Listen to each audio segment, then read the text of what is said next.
Depuis très longtemps, je rêvais de découvrir ce pays qui me paraissait très loin et je me disais tout le temps oui, peut-être plus tard, un jour, j'irai. L'année dernière, pour mon anniversaire, on m'a offert un billet pour l'Ouzbékistan. Quel choc, quelle surprise! Je fais mon sac à dos, je prends tous mes outils et le 5 novembre, je prends le train direction Moscou ou je prendrai l'avion direction Samarcande. Oui, c'est un nouveau format de vidéo pour ma chaîne, mais j'espère comme toujours qu'il vous plaira.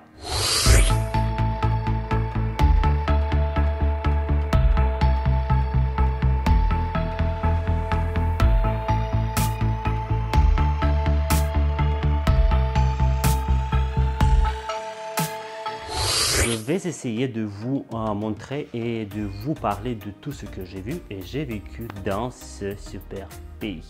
L'Ouzbékistan est un assez jeune pays qui n'a eu son indépendance qu'il y a 30 ans. Après une longue période de chute, il a su commencer son développement et aujourd'hui, je l'ai vu comme un pays très moderne, laïque, ce qui est très important selon moi parce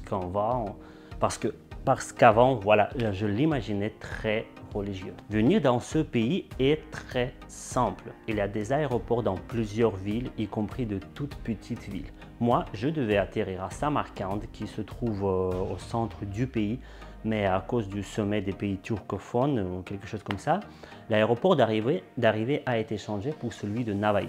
Les mesures de sécurité, etc.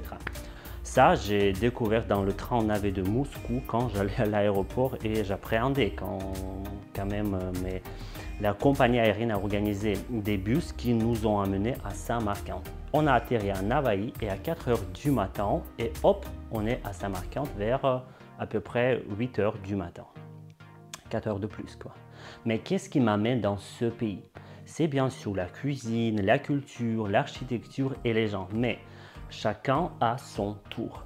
Petit à petit, je vous parlerai de tous ces points, mais avant tout, je vous avoue qu'avant de partir, j'avais un très grand rêve. Lequel, attendez un peu, je ne vais pas tout vous dire tout de suite. Le rêve que j'ai porté dans mon cœur pendant 15 ans, peut-être. Alors, on est arrivé. Je ne sais ni où je suis, ni quoi faire. Il fait super froid. On n'est pas arrivé dans l'aéroport dans lequel on devait arriver, mais dans un autre. Sans argent, sans portable, sans internet, sans aucune carte, on s'est retrouvé au milieu de nulle part. On devait aller chercher une banque ou une compagnie cellulaire pour une puce, mais à 7 h du matin, ce n'est pas très possible quand même. Finalement, on a marché 8 km en cherchant une banque ou un salon cellulaire. Tout est sans résultat à 20. La rue menant de l'aéroport vers le centre-ville est bordée de bâtiments tout neufs, inhabités, avec des vitrines tout vides. La police, les gendarmes, l'armée partout dans la rue. N'oubliez pas que c'est à cause de ce sommet. Ça faisait peur, il faisait froid bien sûr, mais personne ne s'est gêné de nous déranger, de nous arrêter, histoire de vérifier nos papiers. Non. Mais je vous jure, il y avait de quoi se soucier. Il y avait quelque chose dans mon sac, je dirais pas quoi, si vous me suivez longtemps, vous êtes bien sûr au courant. Voilà de quoi je parle. Chemin faisant, je suis tombé sur quoi? Sur le marché. Le bazar, et là, c'est quelque chose. La culture ouzbèque est très riche en marché et en vente. J'avais envie de tout goûter et de tout acheter. Pourtant, il n'y avait aucune étiquette indiquant le prix. Pourquoi? Parce que la culture de marchander, de négocier le prix est très présente dans ce pays. Mais ce n'est pas mon dada du tout. Donc, vous ne verrez aucune négociation. Mais plusieurs marchandeurs nous faisaient un rabais ou une réduction sans le demander. Alors, vite fait, qu'est-ce qu'on peut acheter au marché ouzbek? Du riz dans toute sa variété et diversité, la céréale principale en Ouzbékistan, des sucreries, ainsi que voilà, d'autres céréales, de boulgour, de la lentille, du sarrasin, des épices, des fruits secs, des abricots secs, des pruneaux, des figues sèches, des raisins secs, des dattes, des noix, etc., mais aussi des sucreries. Les prix au marché me faisaient rire, mais le niveau de vie pleurait. Comme je l'ai compris plus tard, ce bazar est destiné plutôt aux touristes. Et quelques jours plus tard, j'ai trouvé un vrai marché que vous verrez dans quelques minutes. Ne quittez pas.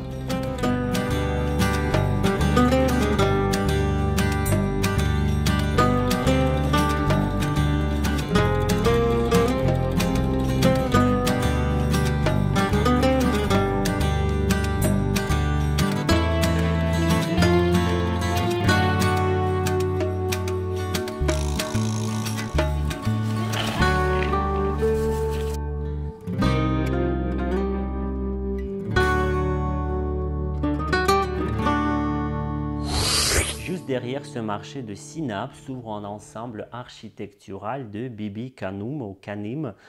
Voilà, une mosquée désaffectée dont le nom se traduit comme la princesse aînée et qui doit son nom à l'une des femmes de Tamerlan, on dirait la plus aimée.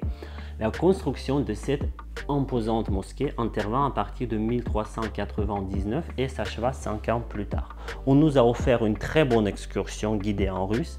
Je dois souligner qu'ici, beaucoup d'Ouzbeks se rappellent encore le russe et le maîtrisent très bien, sauf parfois la population rurale. Les chroniques du temps rapportent qu'il fallut employer 500 ouvriers, 200 architectes, artisans et maçons, ainsi que 95 éléphants indiens pour venir à bout de travaux. Si la légende rapporte que cette mosquée aurait été construite sur l'ordre de l'une des femmes de Tamerlan, Bibi Kanoum, afin de surprendre son époux à son retour de campagne militaire, il semble bien plus probable que cet imposant édifice ait été commandé par Tamerlan en personne. De retour d'une expédition dans le nord de l'Inde, ce dernier aurait voulu doter sa capitale d'une mosquée capable de rivaliser en splendeur avec les plus beaux édifices de la région. On vient de manger une très bonne portion de pilaf, ça coûtait vraiment rien, que dalle. Donc les prix sont très abordables dans ce pays, donc si jamais, n'hésitez pas. Les visites de tous les monuments sont payantes, ça coûte que dalle, presque rien. En plus, on peut prendre un guide qui parle russe et ça ne coûte pas cher non plus. Oui, je tombais de temps en temps sur des groupes de touristes italiens, anglais et même français. Donc, je ne crois pas que ce soit difficile d'y trouver un guide qui parle votre langue. Dans ce jour, en Ouzbékistan, surtout à Samarkand, se passe un sommet des pays turcs, de mon turc, donc des pays qui parlent le turc plus ou moins. Donc c'est l'Azerbaïdjan, le Kirghizistan, la Turquie, l'Ouzbékistan, la Hongrie, je ne sais pas, le Kirghizistan j'ai déjà dit. La Hongrie, je ne sais pas ce qu'il fait là. Le lendemain, le jour de mon anniversaire, c'est bien aujourd'hui que je réaliserai mon ancien rêve, c'est de visiter la tombe de Tamerlan. Il ne se trouve pas loin du centre-ville. Lors de ce sommet, le gouvernement n'a fermé aucun monument. Tout était ouvert, oui. Une fois de plus, ça confirme que les invités sont avant tout dans la culture orientale. J'espère que vous connaissez ce conquérant à partir de 1360 d'une grande partie de l'Asie centrale et occidentale. Il fonda la dynastie des Timourides qui dura jusqu'à 1507. Ce personnage est très respecté en Ouzbékistan. Comme ça, on peut trouver sa statue au début de la principale avenue de Samarkand. On va revenir ici plus tard, faute de liquide pour payer l'entrée à l'exposition.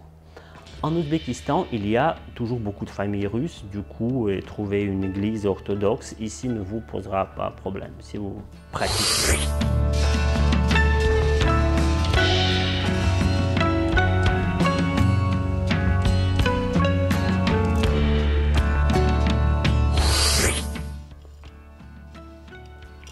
Le repas ouzbek, c'est ça dont je peux parler sans arrêt.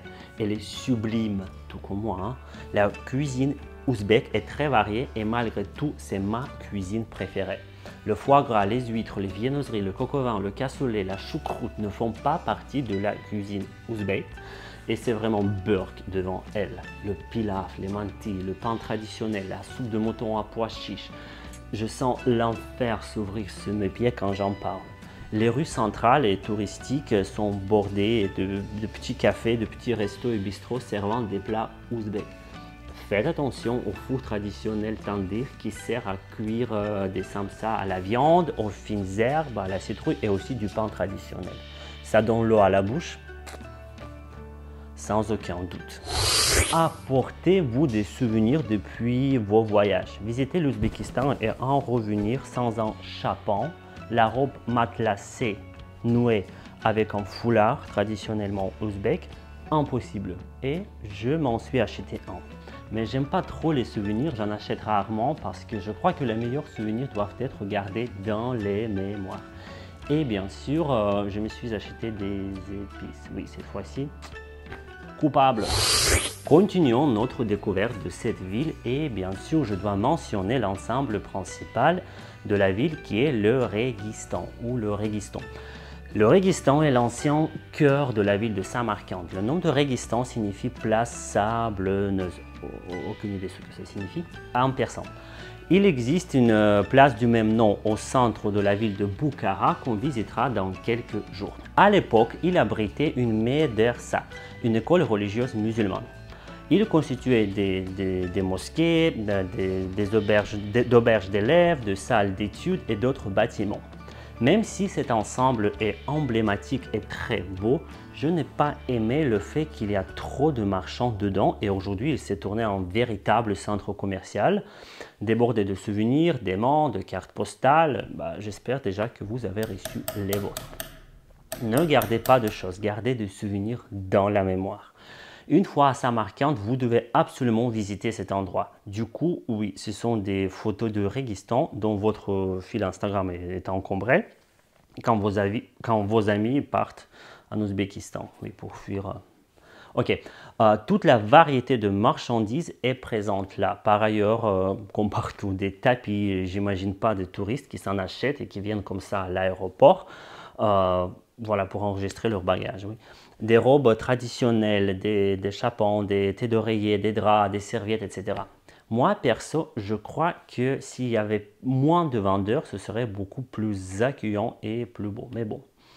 Outre ça, je veux dire que cet ensemble architectural propose des audioguides qui s'allument automatiquement une fois un point nécessaire atteint. Les nouvelles technologies ne sont pas passées à côté, quoi.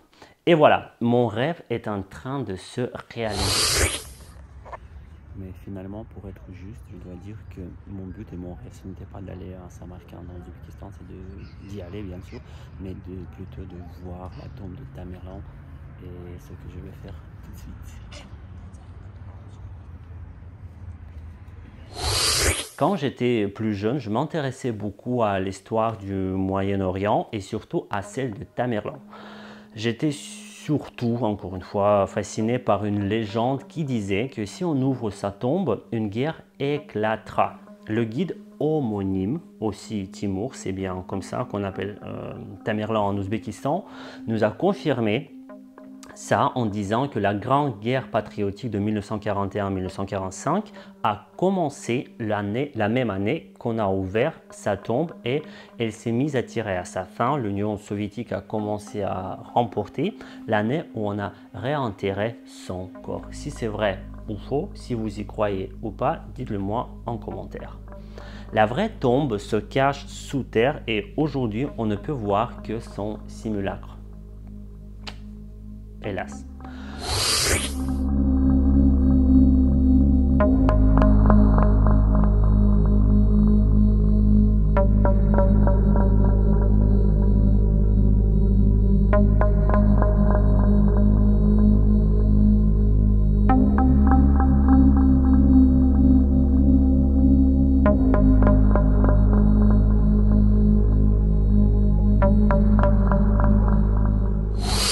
Je ne vous conseille pas de venir en Ouzbékistan en voiture ou dis-le une bagnole. Certes, la qualité de la route en ville est très bonne, impeccable parfois, mais les routes entre les villes laissent à désirer.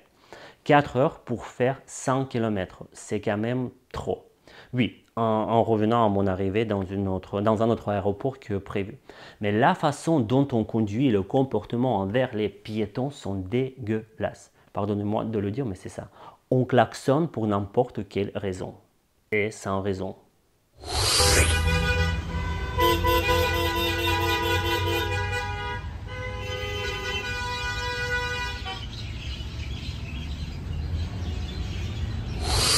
On fait la queue de poisson, on ne respecte pas les limites de vitesse, sans même parler de griller le feu rouge. Voilà, pour savoir parler des voitures, des infractions au code de la route, regarde ma leçon contextuelle. Et on ne cède même pas aux piétons sur les passages, quoi. Un peu choquant quand même.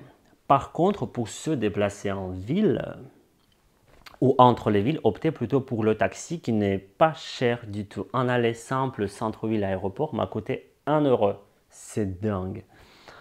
Voilà, comme je vous l'ai promis, je vous présente encore un marché de Samarcande sur lequel on est tombé juste par hasard. Il se trouve à côté de la gare et n'est pas touristique du tout. On y a pu manger dans une vomisserie locale, des plats exceptionnels malgré l'intérieur de l'établissement. Sur le marché, on vendait tout, même du lardon, ce qui est bizarre pour un pays plutôt musulman. Mais aussi un tas de produits étranges comme des bonbons salés appelés koufte ou de la betterave à sucre cuite. Pas à mon goût du tout. Samarcande est également connu pour son tramway. Malheureusement, ne desservant aujourd'hui que quelques quartiers, j'ai compté 2 itinéraires. Voilà, le premier tramway y apparaît en 1924. Le système a été désaffecté quelques fois après et le tramway moderne apparaît dans cette ville en 2017. Un voyage coûte pas cher du tout.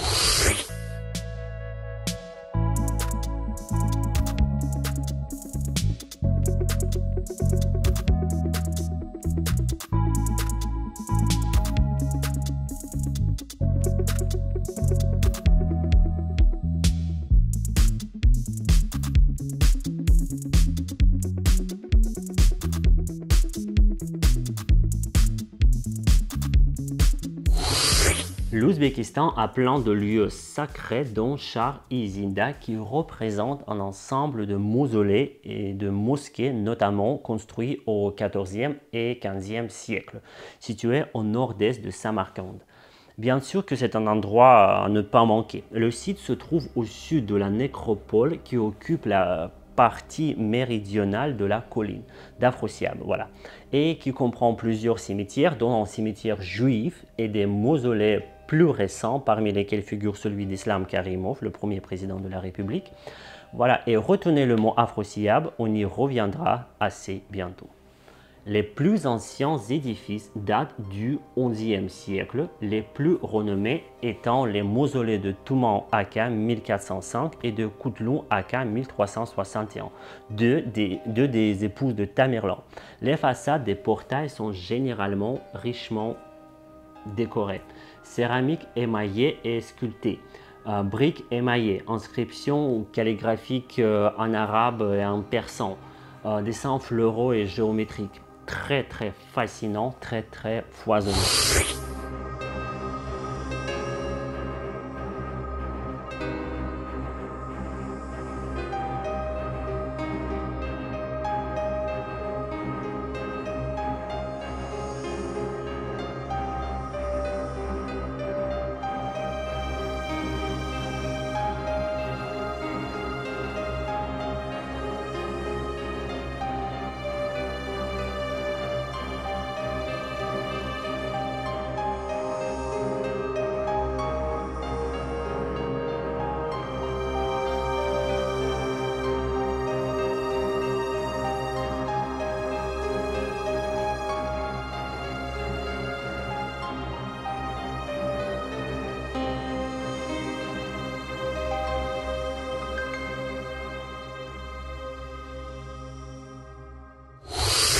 Depuis 2021, cet ensemble est intégré au périmètre de la zone archéologique d'Afrosiab, élément du site Samarcande, carrefour de culture classé au patrimoine mondial de l'UNESCO, bien sûr. En face de cet ensemble se trouve la ville ancienne de Samarcande. Il y a un sauna, mais j'ai pas osé. Mais un monsieur, là, nous a invités à visiter gratuitement son petit musée. En réalité, c'était une brocante, quoi. Et son propriétaire nous a proposé d'acheter quelque chose.